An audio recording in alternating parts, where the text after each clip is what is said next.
Soy Pablo Veloso y hoy vamos a volver a encontrarnos con nuestro amigo Émile Zola, este místico, este filósofo italiano que nos va a llevar de la mano de sus 4 volúmenes. Este es el primero para conocer a estos místicos de la historia. Usted siempre quiso saber cómo eran, qué hacían, cómo se comportaban, pero además qué escribían. Vamos a conocer los textos de estos místicos en un momento, aquí, en estas reviews. Quédese ahí.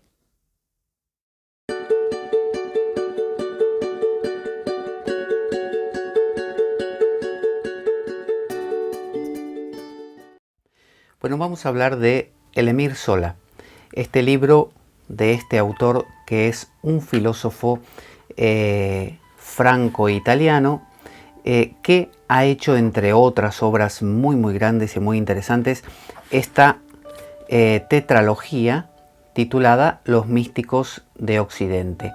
Es un libro que utilizo mucho en mis programas porque aunque es difícil de conseguir y tiene a veces un costo un poco elevado porque son de esos libros que se han a veces discontinuado y no hay ediciones nuevas, es un libro que nos permite en cada uno de estos volúmenes, que va abarcando un ámbito. En este caso, por ejemplo, tenemos el mundo antiguo, pagano y cristiano.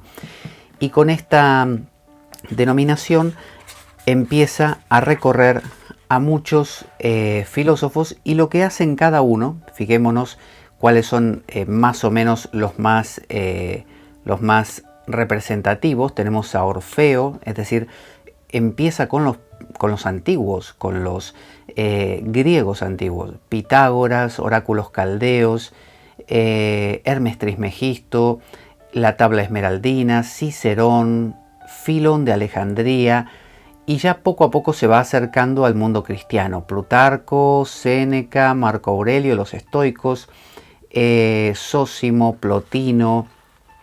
Luego viene el mundo antiguo cristiano, porque Émile Zola en realidad trabaja mucho justamente lo cristiano.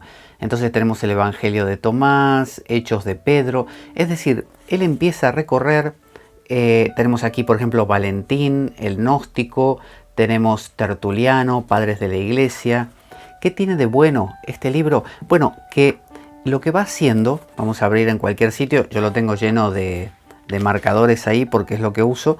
Él para cada autor hace esto. Por ejemplo, tomemos aquí Macrobio. Él te pone el nombre de la persona que va a tratar, luego te pone una reseña, digamos, de quién era Macrobio. Luego de eso te pone los fragmentos. Entonces, por ejemplo, aquí del comentario al sueño de Escipión saca algunos fragmentos representativos. Entonces uno tiene 2 hojas, depende del autor, 3 hojas a veces. En este se toma un trabajo más largo, vemos aquí varias hojas son, hasta que viene el siguiente, que es Proclo.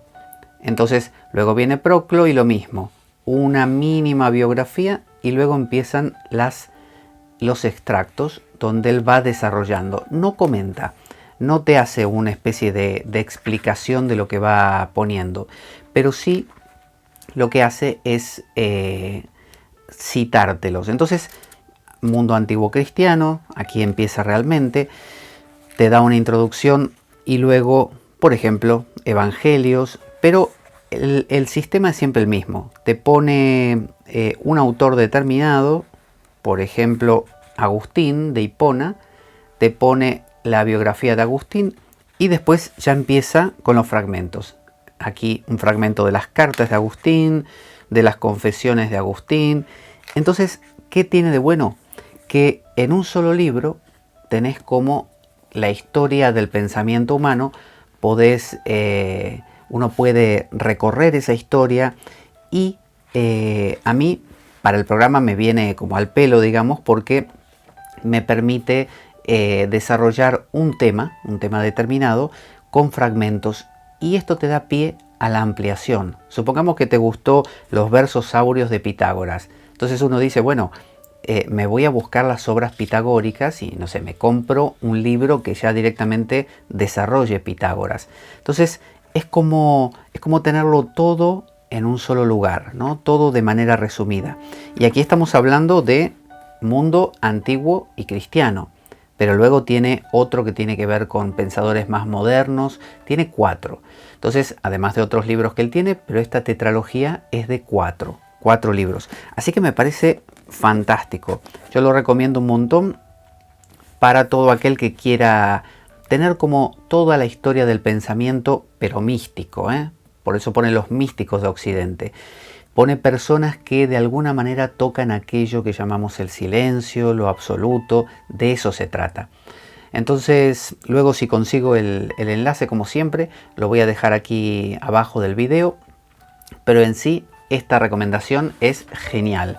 Es una de esas personas que han hecho una obra él mismo lo contaba, que tomaba textos de distintas fuentes y los iba recopilando. A veces ni siquiera los había leído antes, los sacaba de bibliotecas, pero ha hecho una labor que normalmente no se encuentra. Uno no suele dar contextos así. Y fijémonos que tiene su grosor, ¿no? Es un libro, en este caso, ya le digo, de unas 485 y con estas, póngale que llega a las 500, más o menos 500 páginas. Tiene una muy buena encuadernación que permite abrir el libro así sin problema de que se vaya a romper. Si bien es grande, es un libro grande, pero no tiene ese problema. Tiene, en este caso, tapa blanda. Podrá ser alguna edición también de tapa dura, pero como le digo, por ejemplo, el 2, el 3 suelen ser bastante difíciles de conseguir. Y si se consiguen, a veces se consiguen usados y a otros costos. Pero por ejemplo el 1 sí está disponible. Así que eso, después si consigo el enlace, lo dejo aquí debajo del video. El Emir Solá, una gran recomendación para todos. Soy Pablo Veloso y nos vemos en el próximo review. Hasta pronto.